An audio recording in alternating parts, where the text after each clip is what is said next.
I was in Memphis my first day, and they didn't want me there. They kind of brought me in because Jimmy Crockett had bought out Florida, and there was no room for a rookie manager. And I was 21 years old, and I was out of a job.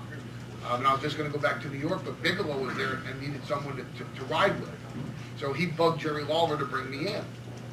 So they brought me in, and we weren't going to do anything with me. They're going to stick me with this big, stupid guy. This is their description of, we're going to put you with this big, stupid guy who wears a mask. He'll last a couple of weeks. As long as Bigelow's here, we'll just appease him by bringing you in. And the big guy was Sid, who was large, humongous. In his second match at the time, he was 340 pounds. He was straight off the farm at the time. So they brought me in, and I said, well, what do you want me to do? And Jerry just looked at me and he went, hey, you just go out there and talk. Can you talk? Can you talk? I don't know many people from New York. Can you talk? Jerry said, hey, talk. I don't know, me, I'm just kissing Bigelow's ass by bringing him in. So I said, well, what do you want me to say? He goes, anything you want, live TV. What's the matter? You know how to talk? Just go out there and talk for a few minutes. Can you talk? I said, okay, what are my parameters? He goes, I don't care. Just go on and get some heat. You know what heat means, boy? I said, yeah, you're getting it with me right now. No problem. And I said, well, you know, I said, by the way, you know, nobody told me what I was going to make here, because that's when he told me what I was going to make, he got a lot of heat with me. So I went out there with Sid, and Sid, you know, Sid just went out there, and he's supposed to have like a 4-minute match, and he hit the guy with a clothesline and drove his chin, and the guy's head hit the ground, and he knocked the guy out in about 3 seconds.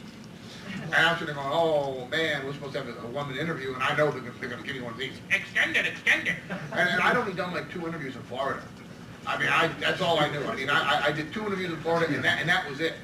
And half the time I was doing interviews in Florida, I was coming off a concussion because I spent the first 6 weeks in Florida, my only 6 weeks in Florida, getting knocked out every night by Razor Ramon. Oh, he may need a push now, but he was stiff then, Chico. I mean, that son of a bitch, he knocked me out every fucking night. I mean, but then again, I was 155 pounds at the time, and I wasn't his size, and he would certainly take advantage of that.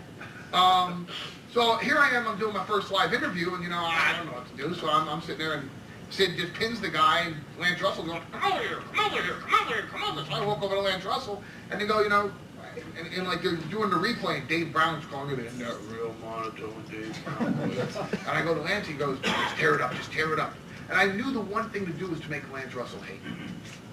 Because Lance Russell, for years, I watched him hold that mic, and you know, when Jimmy Hart used to really get on him and talk about his makeup by Max Factor and everything else, Lance would hate that, you know, make fun of his nose, and I mean, Lance would really, really hate it, and if Lance hated you, then the people at home are going to know, I should hate this guy too, and I'll pay money to see him get his ass kicked, which is what his job is. So I said, I'm going to make this bastard hate me. You know, and because Lance had been so nonchalant. Okay, we're here with Tommy Rich, who just broke Jerry Lawler's balls. Tommy from Hendersonville, and hi, Tommy. You know, like, hi, Lance, how you doing, baby?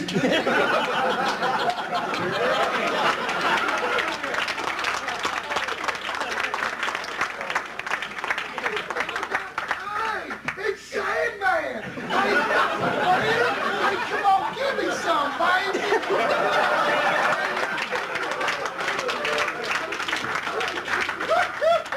Come on, Mama said I need some beer. Hey, franchise, hit you down that field. God damn. Shy, yeah.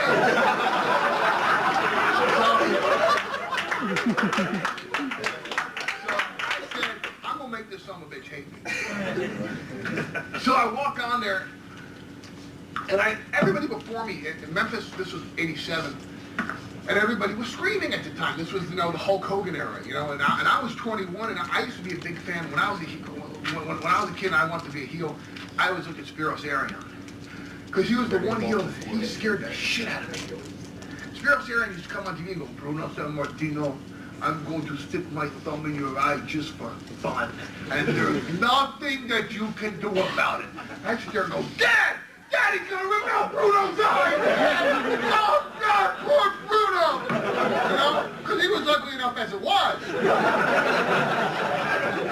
So I figured I don't want to go on there and yell because everybody, you know, Jerry Lawler's went there, I'm gonna kill us and I'm gonna Kelton and Austin Idol was like the greatest interview that I ever saw, and he used to have, I'm gonna come down to the Coliseum, you scumbags, and I'm saying, I can't compete with him either, so I'm just gonna talk, because nobody else was talking. And I just came on there and I just said, you know, I said, Lance, I'm 21 years old, and I very rarely leave New York, because why would you want to leave God's country? And I come down here to Tennessee, you know, I mean, I've seen the clips of Andy Kaufman and everybody else coming through here, and it's you know, Jerry Jarrett is a legend here, and Jeff Jarrett's a young kid trying to make his way, and Billy Travis is here, and Paul Diamond's here, and Rocky Johnson and Bill Dundee, you know, passed through here, and of course, when you're this tall, it's easy to pass through. And I said, and you've been here for what? I said 70, 85 years? And now I see his hand going like, you know, his foot's tapping. I'm going, oh, I'm getting to him, you know. So and I'm watching, and I can see Eddie Marlin over there, and he's like going like, hey, this kid can talk. This is good. Hey, we're gonna have fun with this kid. All right, hey, we got a manager in here. This is 21 years old. We'll keep him and starve him for 10 years. He'll never know. I mean, they must have told me, I was in there and he told me 5 times, you're 21 years old, I'm 21 years old, you're 21 years old, I'm 21 years old, hey, he's 21 years old, hey, I know what they're thinking, oh, we're gonna pay him shit, he's 21 years old, he'll be happy just to be here, you know, he'll get laid, he'll be on the road, he's 21, all right! So I sat there and I said, hey, I said, the thing is though, I said, I'm a very intelligent 21, being that I graduated when I was 18 from Princeton, and you know, there's a newsstand, this part's a shoot. And probably the second part is too, but I said, there's a newsstand in New York called Hodling's News Service. It's on 42nd Street and 6th Avenue.